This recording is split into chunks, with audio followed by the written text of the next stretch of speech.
Friends, తమిళనాడులో Vijay party TVK government form చేస్తుంది అని తెలిసిన వెంటనే మనకి టక్కున గుర్తొచ్చే విషయం ఏంటో తెలుసా? త్రిష. త్రిషకి ఏ పదవి రాబోతుంది అనే విషయం పైన చాలా ఉత్కంఠ నెలకొంది. అయితే ఈ ఉత్కంఠ కేవలం మనకి మాత్రమే కాదు, రేపొద్దున్న విజయ్ క్యాబినెట్‌లో ప్రమాణ స్వీకారం చేయబోతున్న చాలా మంది ఎమ్మెల్యేలకు కూడా ఇదే డౌట్. సో, 7వ తారీఖున విజయ్ ప్రమాణ స్వీకారం జరగబోతుంది కదా! సో, 6వ తారీఖున అంటే బుధవారం నాడు విజయ్ ఒక పెద్ద చర్చని ఏర్పాటు చేస్తున్నాడు. అంటే ఒక భేటీలాగా అన్నమాట. అది కూడా తన గెస్ట్ హౌస్‌లో. టోటల్‌గా తనతో పాటుగా తన క్యాబినెట్‌కి సంబంధించిన, తన పార్టీకి సంబంధించిన క్యాండిడేట్స్ అందరూ కూడా త్రిష, ఇంకా కొంతమంది చాలా ముఖ్యులు ఈ భేటీలో పాల్గొనున్నారు. అయితే నిజానికి విజయ్ 2 నియోజకవర్గాల తరఫున పోటీ చేశాడు.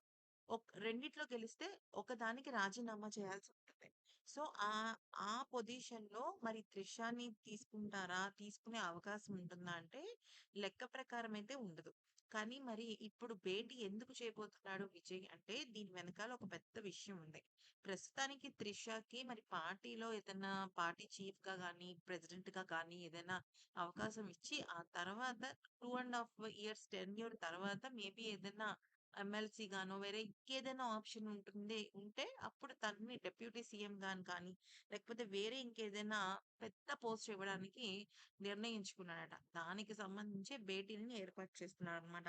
మరి మనం ముందు నుంచి అనుకున్నట్టుగా డిప్యూటీ సీఎం పోస్ట్ అయితే మాత్రం మరి త్రిషకి ఇస్తారో లేదో తెలీదు కానీ, మొత్తానికైతే మాత్రం 7వ తారీఖున త్రిషకి సంబంధించిన ఒక మ్యాజికల్ న్యూస్ అయితే మాత్రం రాబోతుంది. ఈ వీడియో గనుక నచ్చితే లైక్ చేసి సబ్స్క్రైబ్ చేసుకోండి.